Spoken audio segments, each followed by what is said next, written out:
जय हिंद दोस्तों मैं अरविंद चौरसिया आज एक स्कैम के बारे में मैं आपको बताने वाला हूं जिसमें बहुत सारे लोग लाखों करोड़ों लोग इस सबसे बड़े स्कैम में शामिल हैं और उन्हें पता भी नहीं चलता।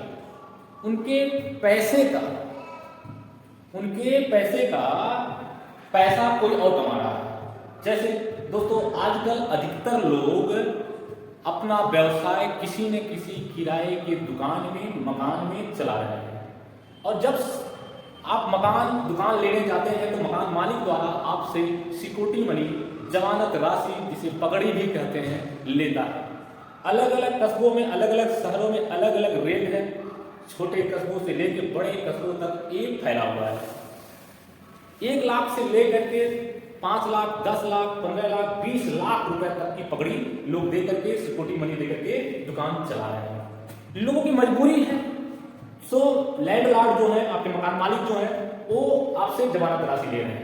ऐसा नहीं कि मजबूरी सिर्फ आपका ही है, मजबूरी उनका भी है, लेकिन आप उनकी मजबूरी को नहीं समझ पाते हैं, आप अपनी मजबूरी समझते हैं। इस वजह से उन्हें आप सिक्योरिटी मनी देते हैं। लेकिन क्या उस सिक्योरिटी मनी पे आप ब्याज पा रहे हैं? नहीं ना। अगर आप सिक्योरिटी मनी पे ब्याज नहीं पा रहे हैं तो ये मान के चलिए कि आप डबल किराया दे रहे हैं। मान लीजिए आपकी दुकान का किराया 5,000 रुपया है और आपने क्या किया कि उस दुकान का किराए पे लेने के लिए 10 लाख रुपए की आपने जमानत राशि दिया। कितना दिया? 10 लाख रुपया आपने दिया। तो अब यहां पे देखिए, मैं अगर समझाने की कोशिश कर रहा हूं कि सिक्योरिटी मनी आपने 1 लाख 2 लाख 3 लाख 5 लाख 8 लाख 10 लाख अलग अलग शहरों में अलग अलग है, लोग कितना ले लें वो आपके डिपेंड करता है एरिया के ऊपर। तो बैंक इंटरेस्ट हम 6% ही मान के चलते हैं, जो आज के टाइम का बैंक इंटरेस्ट है, करंट इंटरेस्ट जो चल रहा है, उसी पे आपको ब्याज लेना है। अब यहाँ पे अगर हम 1 लाख कमाने तो 1 साल का 6,000, 2 लाख का 12,000, 3 लाख का 18,000, 5 लाख का 30,000, 8 लाख का 48,000 और 10 लाख का 60,000 रुपए का इंटरेस्ट 1 साल का बनता है। अब सपोज दैट आपने 5,000 रुपए भी भाड़ा लिया है और 10 लाख सिक्योरिटी दिया है, तो उस अब सोचिए 10 लाख आपने दिया है, 60,000 रुपए आपकी सिक्योरिटी मनी बन रही है बैंक इंटरेस्ट में और अब 5,000 रुपए मंथली सिक्योरिटी मनी बन रही है और 5,000 रुपया भाड़ा दे रहे हैं, यानी कि 5,000 रुपया भाड़ा आप अपने लैंडलॉर्ड को दे रहे हैं और प्लस आपके जमानत राशि से वो लैंडलॉर्ड 5,000 रुपया अतिरिक्त भी पा रहा है। इस तरह आप 2 किराया दे रहे हैं दोस्तों। तो अब आपको एक तो सिक्योरिटी में आप जब कोई भी दुकान लेते हैं 1 साल 2 साल 3 साल से ज्यादा की एग्रीमेंट नहीं होता है और आप शुरुआत कर देते हैं रहना 1 साल 2 साल 5 साल 10 साल 20 साल तक आप रहते हैं। आपको क्या पता कि 60,000 रुपया सालाना, 4,000 सालाना, 15,000 सालाना वो आपसे अतिरिक्त सिक्योरिटी मनी के रूप में आपसे कमा रहा है। लेकिन आपने कभी वहां ध्यान ही नहीं दिया कि आपके पैसे से आपका मकान मालिक डबल किराया ले रहा है। अब आपको करना क्या है?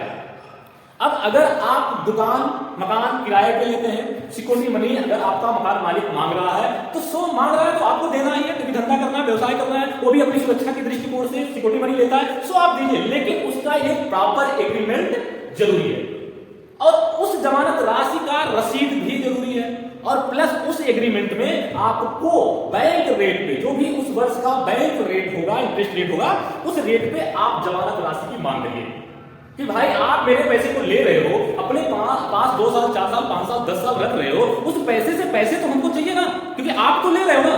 अगर वो पैसा बैंक में आपका होता तो वो जमानत होगा, इंटरेस्ट आप पाते कि नहीं पाते। इसलिए आप उस व्यक्ति से, उस लैंडलॉर्ड से जमानत राशि लेने के लिए आप कहिए, जागरूक बनिए। ऐसा नहीं कि अगर वो कोई कटरा बनाया है, कॉम्प्लेक्स बनवाया है, 20 कमरे 25 कमरे 50 कमरे हैं, तो ऐसा नहीं है कि उन्हें आपकी जरूरत नहीं है।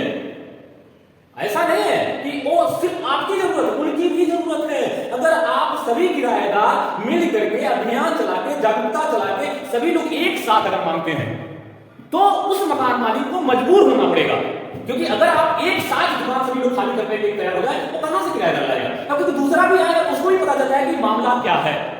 तो ऐसे में सभी दुकानदारों को एक डबल किराया देने से बचाएंगे और अपने पैसे का ब्याज भी जाएगा।